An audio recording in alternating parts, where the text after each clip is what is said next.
Okay, and I'm back again.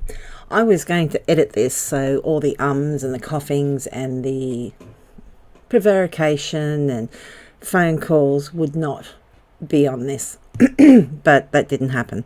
Well, I just didn't edit it because I've already done over an hour, and that's probably okay because it's your chart. Hopefully it's not too much, but it takes a long time to edit, and that's fine, but I just want to kind of get this out there anyway, so you just have it raw. In the first one, the reason I had to stop was because Gary actually came over and was fixing my tap. I didn't realise until afterwards, but anyway, onward and upward. So this is your chart at the moment. Let's have a look. Let's have a look at the grid.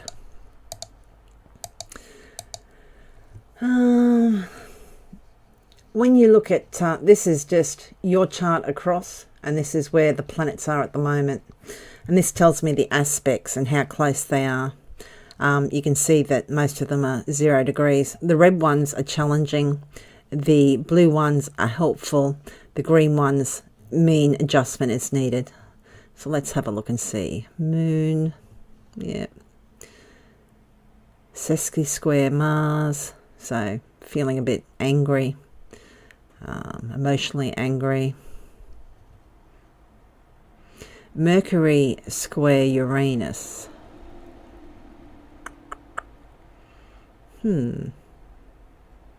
Okay, unusual thinking.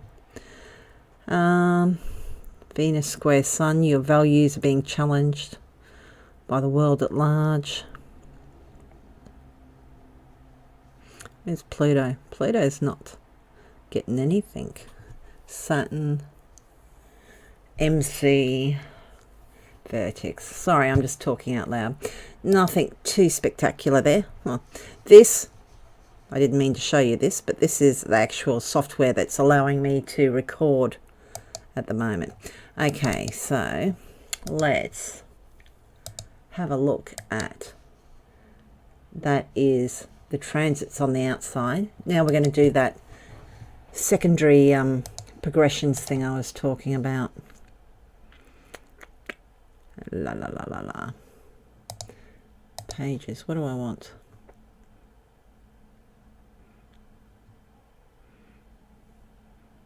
Yeah. Oh, okay.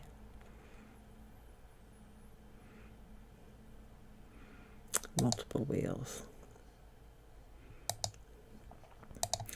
Okay. Now let's do solar secondary progressions. See what's going on. A lot going on in your 9th house up here. Religion, philosophy, deep and meaningful subjects.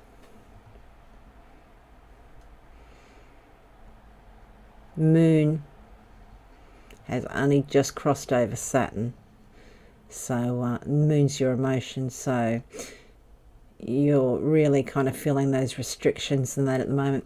In a secondary progressed chart, most of these planets only move about 1 degree or so a year, like the inner planets move about 1 degree a year. The outer planets don't move hardly at all.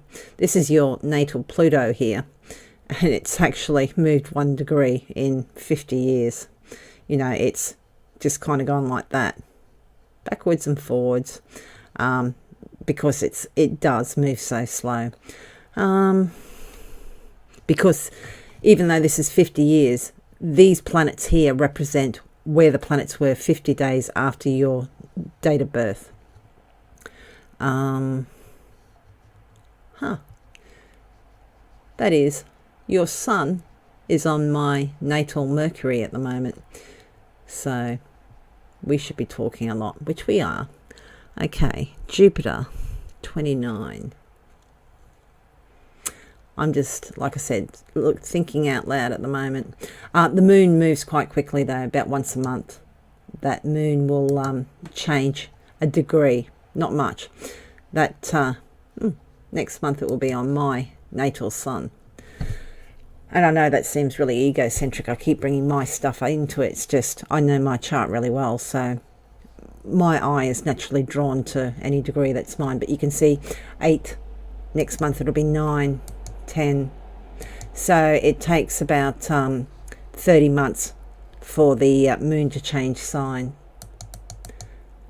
So at the moment, when it was sitting in probably from about 5 degrees, early Feb to say early April is a hard time.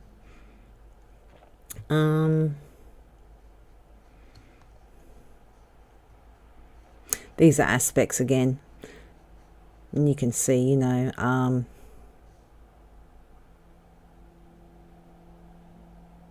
you've got Pluto here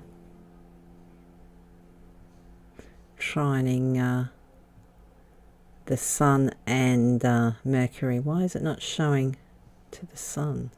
Oh, that's because it's that. Duh. What's that? 1, 2, 3. Virgo and Capricorn. Yeah, it's a trine. Why is it not showing?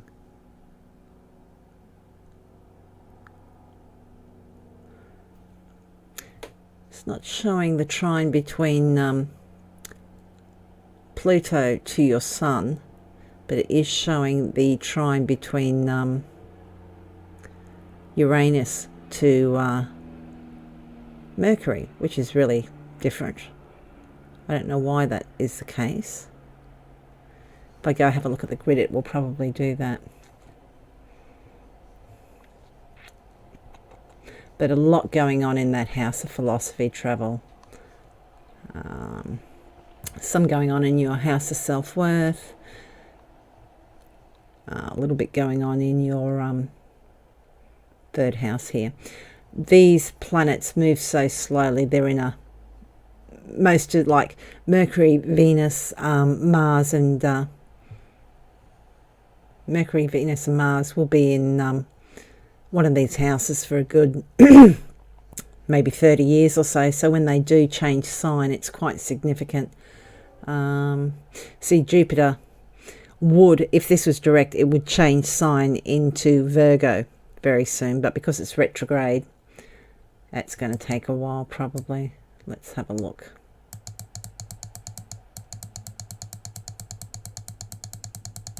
Yeah, you can see it's taking ages. We're up to 2048.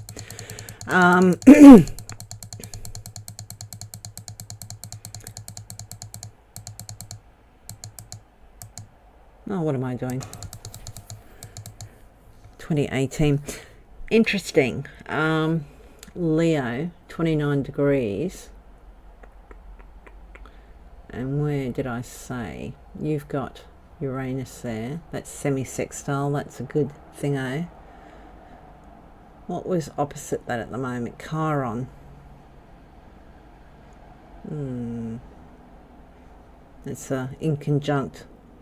So Chiron, the wounded healer, needs to make adjustments to that retrograde Jupiter, which is all about internalizing values and ethics and morals, particularly in relation to your self-esteem, your possessions, your income versus outer society. Oh, that's nice. This Sun here is, oh no, it's not, it's squaring. So you've got the Sun squaring your Venus here, your native Venus. See, it's at 11 degrees. The Sun is at 11 degrees. That's a square, which does cause some tension in the house of death, sex and taxes, and your house of creativity, children, and enjoyment. And Venus is also related to values. Saturn here at 11, what is that doing? Sagittarius, that's actually a trine, so that's actually supporting the Saturn hard work. It will be supportive of that Venus. Why is it not showing up? I don't know why. let's have a look at grids.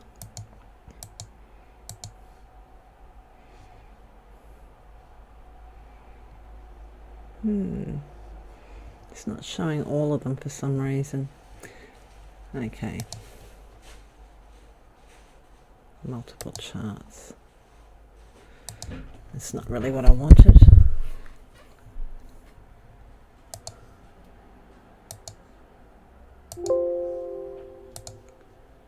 Page, multiple. Multi-wheels, that's what I wanted.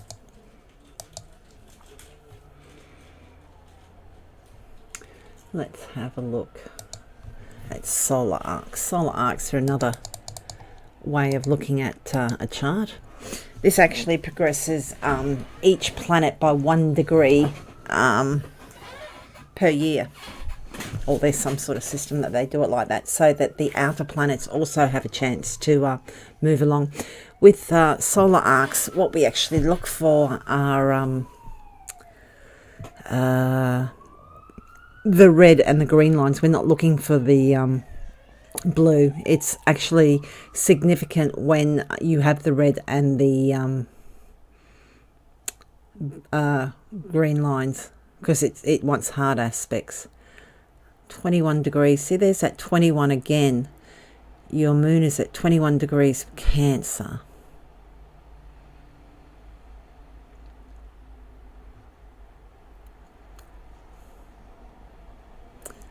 Okay, what else have we got? Oh, look at this. You're progressed, or you're not you're progressed, your solar arc ascendant. How you present yourself, and the first house is all about you and you only, has come up to conjunct your Venus. Your Venus is about values, and philosophy, enthusiasm, all that sort of stuff. And it is internalized, as we said, and the ascendant has come up to conjunct it at this time. That's very interesting. It's moved from here all the way through to here. 26. Nothing there. Oh, it's in conjunct your Chiron. Jupiter again is asking you to make adjustments with Chiron. It's that wounded healer again. And Jupiter, this is very a lot of Jupiter stuff going on in your chart at the moment. 13. Okay.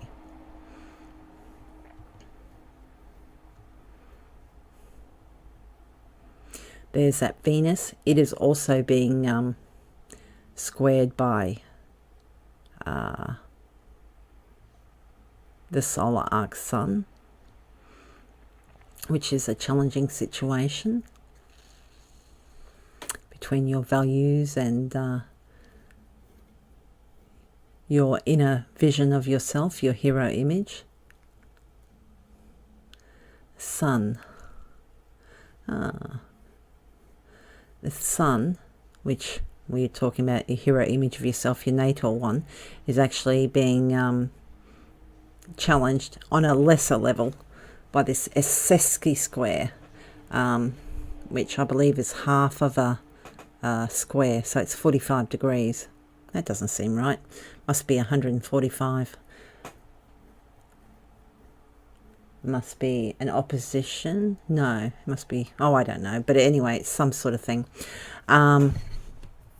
Is being, whatever that is, Sesqui squared.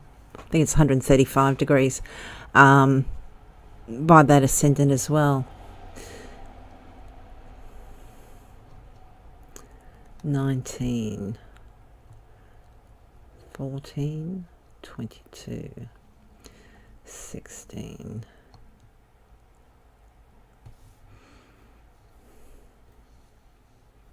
That Mars, which is anger, particularly in Aries, a sign that is ruled by Mars. So your anger, your drive, your ambition in the 9th house of philosophy, religion, travel, higher education. So it's in a powerful sign, is coming up to your North Node. So when that happens, which will probably be next year, you should have a real drive to actually,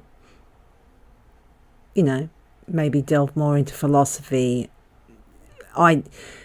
publishing, higher education, some significant energy being put towards that. 11.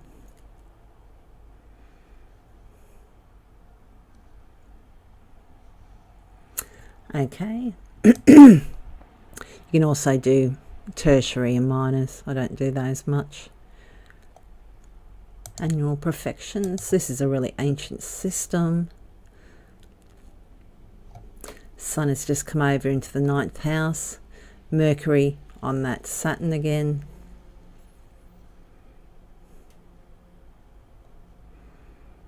-21 on that Pluto.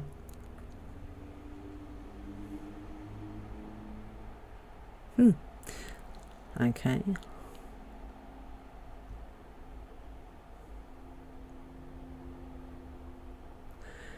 Here we have Pluto opposite your moon. Perfections move quite quickly. If you keep an eye on, say, the sun, looks like it's moving about 3 or 4 degrees per month.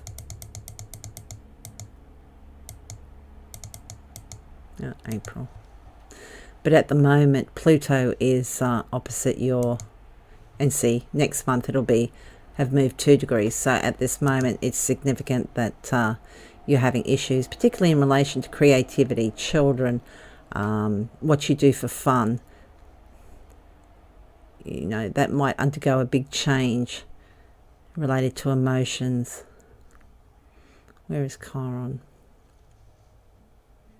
3 degrees. Has just passed your moon.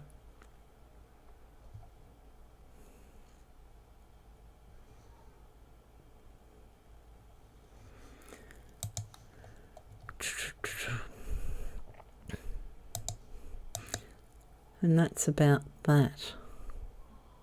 Wow, look at that. Anyway, that's your chart. Had a little bit of a look. There's some hard transits going on there. There's no doubt about that. Dynamic.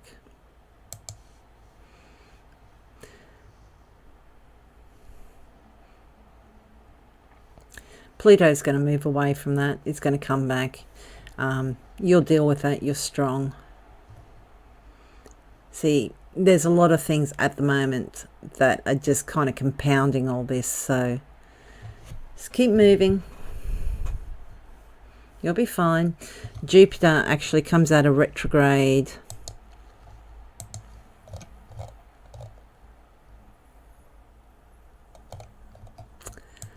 I'm not 100% sure when. Maybe June, July.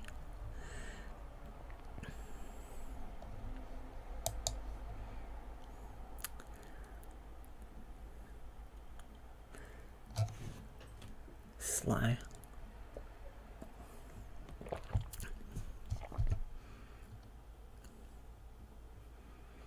Come on.